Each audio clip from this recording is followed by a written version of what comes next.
नमस्कार, स्वागत है आपका कॉमर्स वाणी में। आज के इस वीडियो में हम शामिल करेंगे श्रम नियंत्रण विधियां, जो ज़्यादातर यूनिवर्सिटीज में बीकॉम सेकेंड ईयर की कॉस्ट अकाउंट की बुक्स में शामिल है। श्रम नियंत्रण विधियों में हम मुख्य रूप से उन विधियों पे चर्चा करेंगे जो हेल्से, रोवन और इमर्सन से संबंधित है। उनके फॉर्मूलों में क्या क्या यूज किया जाता है, आज के वीडियो में उनको शामिल किया जाएगा। उनके न्यूमेरिकल पार्ट्स को हम कैसे फॉलो करते हैं वो हम नेक्स्ट वीडियो में शामिल करेंगे।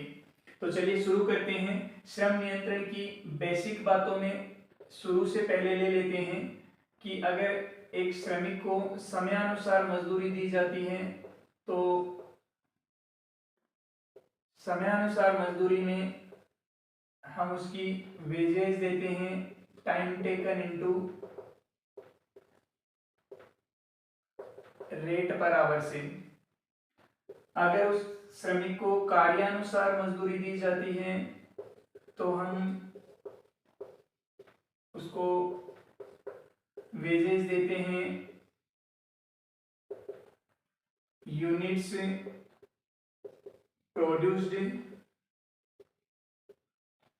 इनटू रेट पर यूनिट से।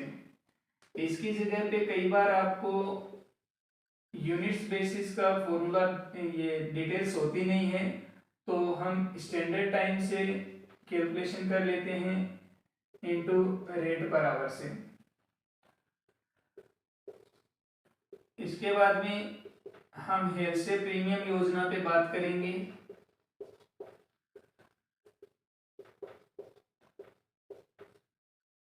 हेल्से प्रीमियम योजना जो है उसमें एक श्रमिक को नॉर्मल वेजेज और बोनस की बात की जाती है, उसे टोटल वेजेज देते टाइम में। नॉर्मल वेजेज हेल्से के अनुसार टाइम बेसिस दिया जाना चाहिए, तो उसने जितना टाइम टेकन है उसके लिए जितना टाइम टेकन है उसके आधार पर हम उसको नॉर्मल वेजेस दे देंगे। लेकिन इसका जो बोनस देने का तरीका है वो टाइम सेव पे है। ये कहता है कि श्रमिक ने जितना टाइम बचाया उसके अनुसार उसकी मजदूरी बना दो और उसे मजदूरी जितनी बनती है उसका 50% बोनस दे दो। अब ये ध्यान रखना एक बात, अगर क्वेश्चन में परसेंटेज गिवन है तो वो परसेंटेज यूज करने हैं हेल्से के नाम के साथ में, गिवन नहीं है तो उस कंडीशन में ही 50% यूज करना है। ठीक है, फिर चलते हैं हम रोवन प्लान में। रोवन प्रीमियम योजना, ये दोनों योजनाएं प्रीमियम से संबंधित है यानी बोनस से संबंधित है, इसलिए इनका नॉर्मल वेजेस में कॉमन है। तो नॉर्मल वेजेस दोनों की टाइम टेकन बेसिस पे ही है, time taken into rate per hour. लेकिन बोनस देने का तरीका इसका बोनस आवर पे डिपेंड है। ये कहता है कि बोनस आवर कैलकुलेट कर लीजिए और बोनस आवर के अकॉर्डिंग उसे रेट पर आवर से बोनस दे दीजिए। तो फिर बोनस आवर की कैलकुलेशन कैसे करेंगे, तो बोनस आवर की कैलकुलेशन का तरीका होगा टाइम सेव बटे स्टैंडर्ड टाइम और इनटू टाइम टेकन। अब ये फॉर्मूला आप अगर टाइम टेकन बटे standard time into time save रख देंगे तो भी रिजल्ट सेम आना है। इसलिए बुक्स में अगर कहीं अलग अलग दिया हुआ हो तो उससे कंफ्यूज नहीं होना है, रिजल्ट एक ही आएगा। ये रोवन प्रीमियम योजना की बात है। दोनों बोनस देने में अलग अलग है। ये टाइम सेव पे 50% बोनस देता है और रोवन टाइम सेव के अकॉर्डिंग बोनस आवर निकाल कर बोनस देने की सिफारिश करता है। इन दोनों का जो योग होगा वो एक श्रमिक की कुल मजदूरी बनेगी। ये ध्यान रखना है, जहां हम टोटल वेजेस की बात करेंगे श्रमिक के लिए वहां पर इन दोनों को शामिल किया जाएगा। ठीक है, अब हम बात करते हैं इमर्सन योजना पे। इमर्सन योजना जो है वो भी नॉर्मल वेजेस के बारे में इनसे अलग नहीं है, यानी time taken into rate per hour से है। लेकिन जब बोनस देता है तो ये बोनस के लिए 3 लेवल लेता है कि जो इनकी इफिशियंसी होगी वो इफिशियंसी के अनुसार इनका बोनस परसेंटेज बना दीजिए। तो इफिशियंसी मान लीजिए 66.67% तक है तो बोनस कुछ नहीं देना है।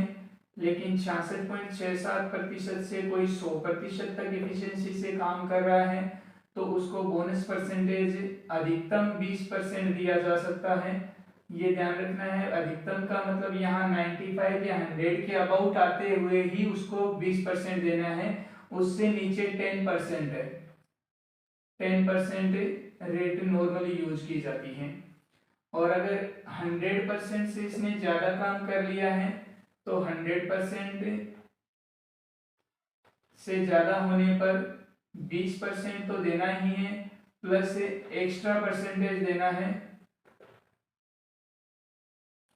एक्स्ट्रा परसेंट देना है अबव 100। मान लीजिए इसने 105% एफिशिएंसी से काम किया तो 20% तो बोनस बनेगा ही, साथ में 5% बोनस एक्स्ट्रा और देना है। ये इमर्सन की योजना है।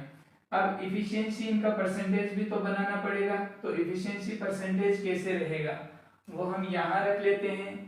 अगर इमर्सन की इफिशिएंसी परसेंटेज की बात आएगी तो इफिशिएंसी परसेंटेज प्रोडक्शन बेसिस पे अलग है